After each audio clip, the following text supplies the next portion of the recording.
Hi Hi, Nathan. Nathan. We're the Random Group, and I'm Parvesh, and I'm going to be talking about Girls, Worms, and Body Image by Lyman. I'm Anissa, and I'm going to be talking about Teaching for Active and Informed Citizenship by Tudball. I'm Melissa, and I'm going to be talking about Cahill's article, Can Tommy and Sam Get Married? And Hannon's article, Food is Not for Play. Hope you enjoy. See you in class.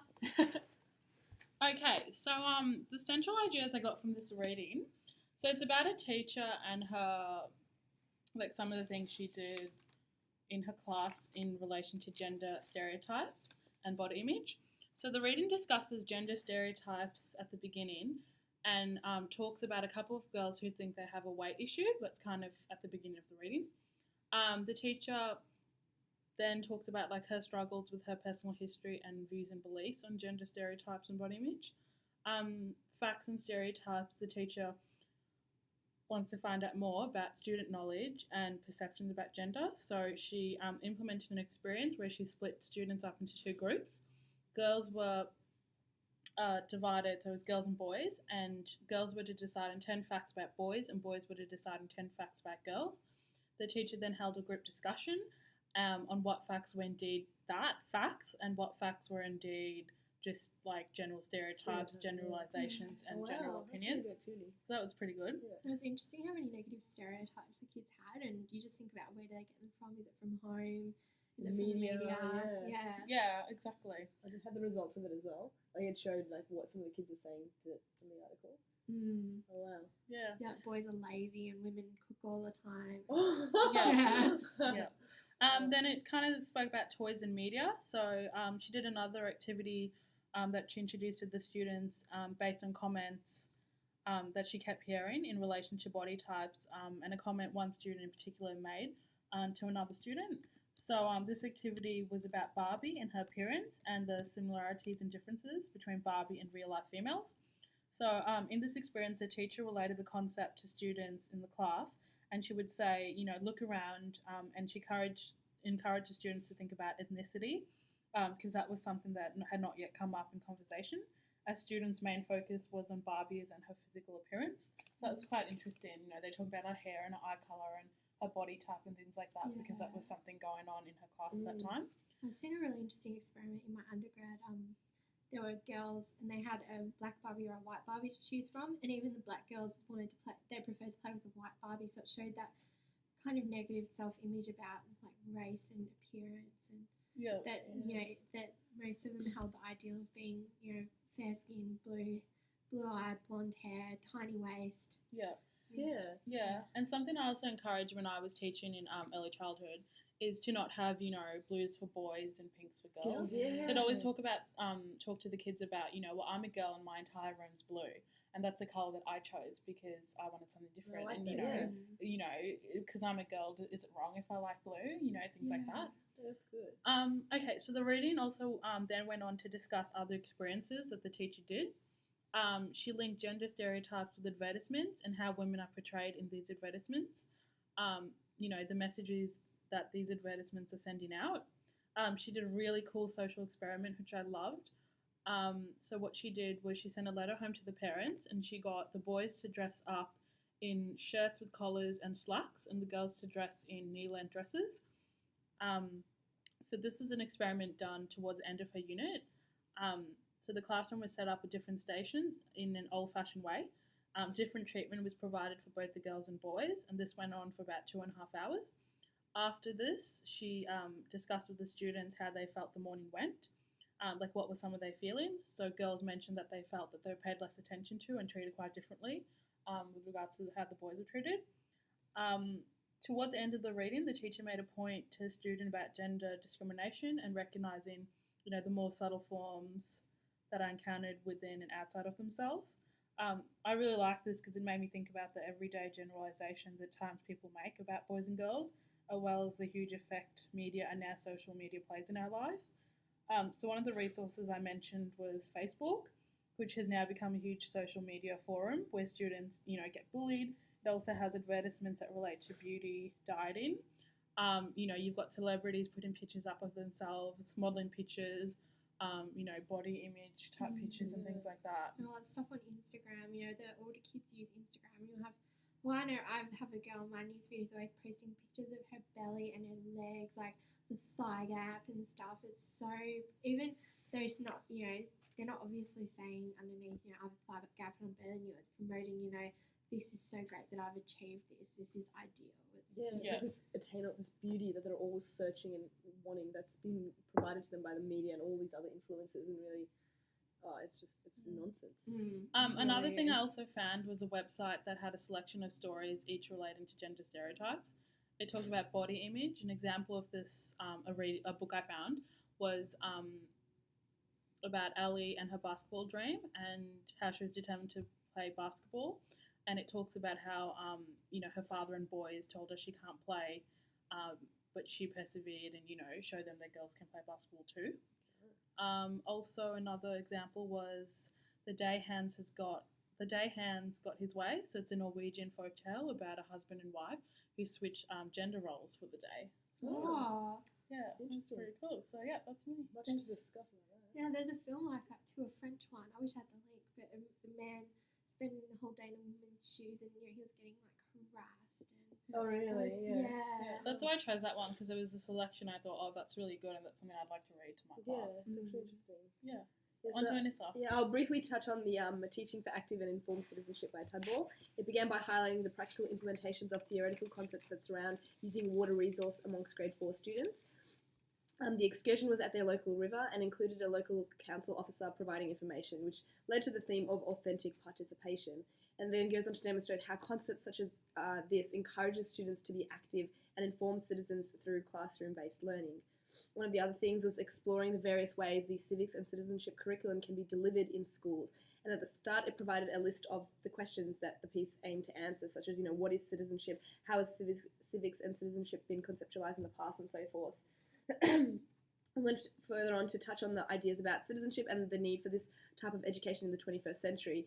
And there were many take this further options that had links attached to learn more about the certain themes that were brought up. And it emphasized that particularly in the 21st century, students need to understand present values such as global warming, financial instabilities, as well as global poverty and many more. And in order to do so, they need opportunities to engage in local issues, and students as the future leaders need to understand this concept of global interdependence. I think it's important to show them too that their actions can have an impact. It's not just a blind, everyone, work hard and go to achieve this aim. There's actually a purpose, and it's definitely plausible and it can happen, exactly. Yeah.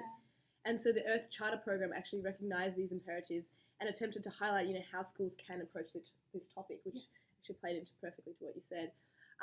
My favourite concept came about from the idea that civics and citizenship learning was increasing, and not only in Australia but internationally, and that these programs are key elements to students' personal and social learning. It was interesting because then looking at the government's Australian Citizenship Pledge website, it agreed with Tudball that saying that it is important for all Australian citizens to understand our responsibilities and what it means to be a citizen, whether we are Australian by birth or by choice. It is a critical part of building our nation. So on a broader scale, yes, building our nation is definitely important, but I think it was wise to mention personal learning, as Tudball accentuated, as before we aim to build our nation, I believe we must first learn and understand and build ourselves. After providing a great overview of the topic, Tudball proposed a somewhat solution with 7 goals to making all young Australians become active and informed citizens, of which, as of 2008, they were implemented in the classroom. He breaks down the program and goes on to elucidating the 2 strands of knowledge and understanding. And as outlined, it also connected with humanities subjects such as history, geography, business, and economics. The article, what he went on to say was that it is also tailored to learners where English is not the child's first language, and or perhaps the child is new to the country. And even for Australian-born children, it is definitely important for all students, regardless of cultural identity, to be informed of the civic and citizenship arrangements of that country that is educating them. Enlightening diverse learners on topics of Australia is much easier to accommodate for than specific subjects such as mathematics or English, as there are many diverse areas to teach from, such as Aboriginal art and flag symbolism to the depths of the Stolen Generation and Anzac Day. And that has the potential to engage learners from all backgrounds. Yeah, that's really true. Exactly. Yeah, that's the thing. It's really good to incorporate, and teach your children about things that have happened, back in the day before they were born. Exactly. Yeah. And the types of activities that I was reading about you can do, it just tailors for diverse learners. So it's not just everyone learn about Anzac Day, and if you don't understand that concept, like, it's tough luck for you kind of thing. There's different elements that you can incorporate so that everyone can achieve a learning outcome. It went on to say that assessment was an area needing further development, though, as I believe Ted Ball also pointed out, it was problematic because of the uncertainty about how to adequately assess this area of learning, but it did conclude with an acknowledgement of the necessity of multifaceted assessments in order to determine the level of learning that has been achieved. The proposed ways that students can participate, emphasising in the conclusion that students must learn through purposeful investigations in their local, national or global contexts. So yeah, it's quite an interesting topic to go into. Yeah, that's a good reading. I enjoyed that one. So I'll just pass it on to Mel now. Yeah. Go on to.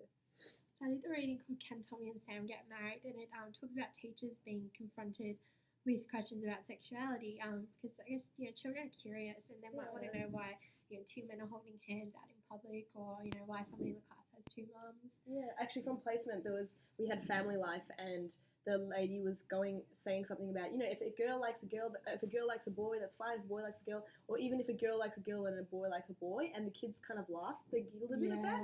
And I remember from my when I was doing family life in primary school, they never said anything about like same-sex relations and everything, and so it was interesting. And this one, like this kid they laughed at it, they still found it a bit.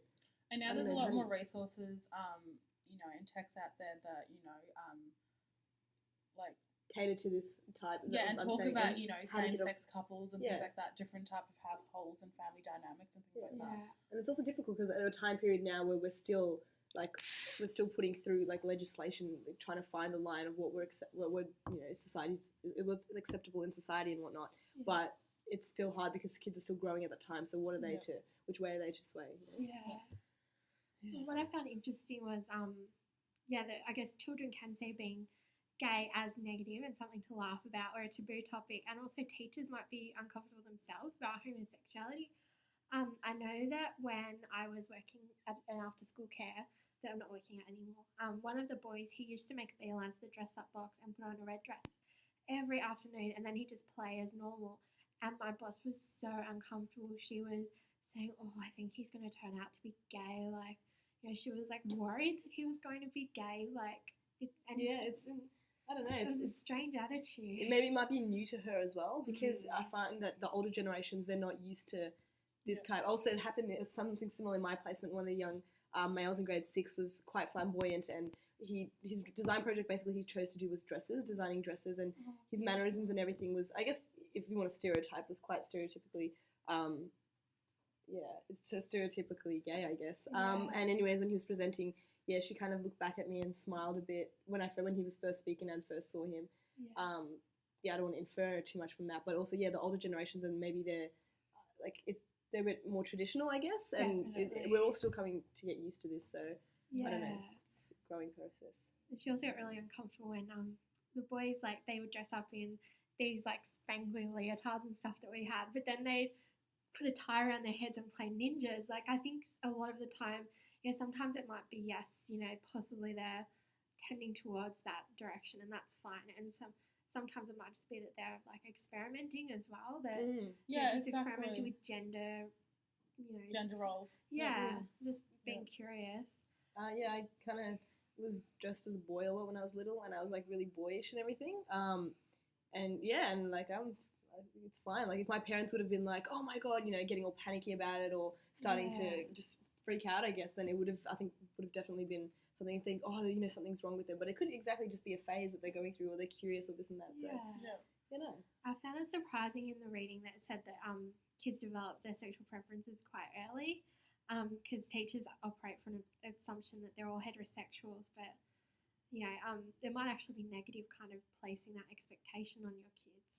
I found a resource that it's a book called All Families Are Special, and I guess it kind of touches on your family might be from a different country, you might have two mums, you might have two dads. It kind of just normalises it, and it doesn't make a big deal of talking about the family with two mums. So I really liked that. I was quickly so the Hannon reading was pretty much she was using food play as part of her teaching, and one of her students was appalled by it, and she realised that was because she was from a country where food was scarce. just talks about being empathetic to your children's background experience. Oh, yeah, and being really aware of the Yeah. I think that's about it. There wasn't much to it, really. Oh, okay.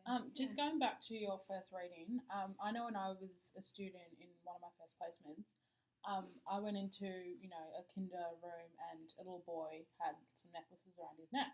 Yeah. So my first thought, and I asked him, Samuel, whose necklaces are those? And he looked at me and he's like, they're mine. And I was like, oh, because I hadn't come across a boy that, was playing with Barbies or wearing jewelry and things like that. And I was fascinated by it.